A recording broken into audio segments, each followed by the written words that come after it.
Friends, నా పేరు రవితేజ్. మీరు చూస్తున్నారు ఇంపర్ఫెక్ట్ 360 డిగ్రీస్ ఛానల్. ఈరోజు విషయం వచ్చేసి నేను ఒక చిన్న పాయింట్ గురించి మాట్లాడదాం అనుకుంటున్నాను ఫ్రెండ్స్. అది ఏంటంటే, మన భారత పురాణాల ప్రకారం, మహాభారతం ప్రకారం ద్రౌపదిని యుధిష్ఠిరుడు, ధర్మరాజు వాళ్ళిద్దరూ జూదమాడి ద్రౌపదిని బెట్టింగ్లో గెలుచుకోవడము ఒక సంఘటన జరిగింది.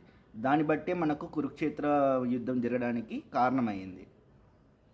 అయితే ఈ విషయాన్ని మనము సమకాలీన టైం పీరియడ్లో తీసుకొని ఎవరు అధర్మం ఎవరు ధర్మం ఆ పరంగా మనం చర్చిద్దామనేసి నేను ఈ విషయాన్ని తీసుకోవడం జరిగింది.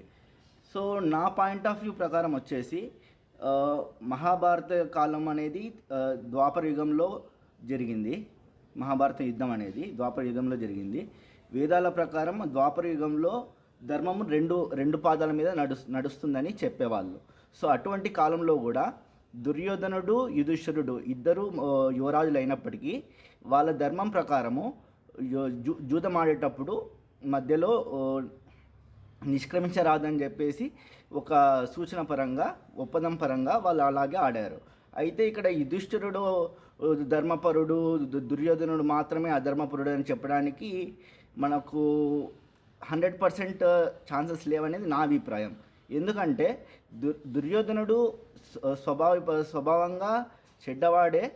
కాకపోతే అదే సిచ్యుయేషన్లో యుధిష్ఠిరుడు దుర్యోధనుడి వైపు నుంచి ఏ విధంగా అయితే ఆరగెన్స్, జెలసీ, తర్వాత దీని విధంగా ఆలోచించి ఇంత everything is fair in love and war అనే విధంగా వెళ్ళిపోయాడో, యుధిష్ఠిరుడు కూడా ధర్మము ఒక్కటే పట్టుకొని తన భార్య అయిన ఉమెన్ని పెట్టడం అనేది కూడా 100% జస్టిఫికేషన్ అనేసి నాకు అనిపించలేదు. సో ఇప్పుడు మనము కృష్ణుడు కూడా అదే చెప్తాడు. కృష్ణుడు కూడా కోర్స్ తర్వాత అంతా డిస్టర్బింగ్ ఆఫ్ ద్రౌపది జరిగినప్పుడు లాస్ట్లో కృష్ణ వచ్చి రెస్క్యూ చేస్తాడు.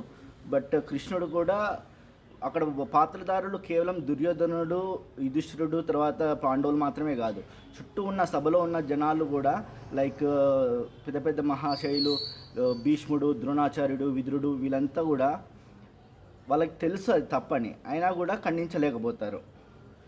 ఖండించినా కూడా వాళ్ళ శక్తి సామర్థ్యాలు పెట్టుకొని ఆపగలిగిన సత్తా ఉన్నా కూడా వాళ్ళు ఆపలేరు.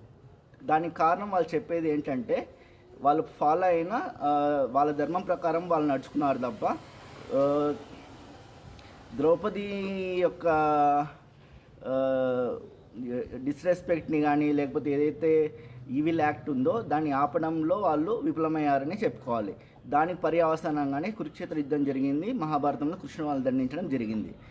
సో అది ఒకటి. సెకండ్ పాయింట్ వచ్చేసి, ఏదైనా సరే మనము ఆ యుగంలోనైనా ఈ యుగంలోనైనా ఒకరి కన్సెంట్ లేకుండా మనము ఒక వస్తువును మనము పందెం పెట్టినట్టు ఒక వ్యక్తిని పెట్టడం అనేది, అది కూడా ఒక ఉమెన్ని పెట్టడం అనేది ఎంతవరకు కరెక్ట్ అనేది అది క్వశ్చనబుల్ థింగ్గానే ఉండిపోయింది. ద్రౌపది సభకు వచ్చినప్పుడు కూడా తను చెప్పాలనుకున్న పాయింట్ ఇదే. సభలో అడుగుతుంది వచ్చిన తర్వాత, నిన్ను ధర్మంగా గెలుచుకున్నారా అధర్మంగా గెలుచుకున్నారా అని. కానీ ఇప్పటి వరకు దానికి కన్విన్సింగ్ ఆన్సర్ అక్కడ ఉన్న భీష్ముడు, విదురుడు, ఈవెన్ ధర్మరాజు కూడా చెప్పలేకపోయాడు. సో అలాంటి సిచ్యుయేషన్ అరైజ్ అయ్యింది. సో దానివల్లనే ఒక మహాభారత యుద్ధం జరిగింది అనేది కృష్ణుడు చెప్పే ఇది. సో దాని నుంచి మనకు ఇది తీసుకోవడం జరిగింది ఈ సబ్జెక్ట్. కృష్ణుడు ఇంకోటి ఏం చెప్తాడంటే, ఈవెన్ భర్త కూడా ఒక ఉమెన్ కన్సెంట్ లేకుండా ఏమీ చేయకూడదు అనే ఒక ఇది చెప్తాడు. ఎందుకంటే ఎప్పుడైనా సరే ఒక పెద్ద ఇష్యూ జరిగినప్పుడు, లేకపోతే ఏదైనా జరిగినప్పుడు నలిగిపోయేది ఉమెన్ అనే చెప్పి కృష్ణుడు దాన్ని క్లోజ్ చేయడం జరుగుతుంది. ఇక కాంటెంపరీ పీరియడ్కి సంబంధించినది వస్తే, కాంటెంపరీ పీరియడ్లో మనము చూసినట్లయితే ధర్మము ఒక పాదం మీద నడుస్తుందనేసి కలియుగంలో చెప్పినట్టు జరిగింది. అయినా కూడా మనము అప్పటి సిచ్యుయేషన్కి ఇప్పటి సిచ్యుయేషన్కి బేరీజ్ వేసినట్లయితే యథా రాజా తదా ప్రజ అన్నట్టు, అప్పుడు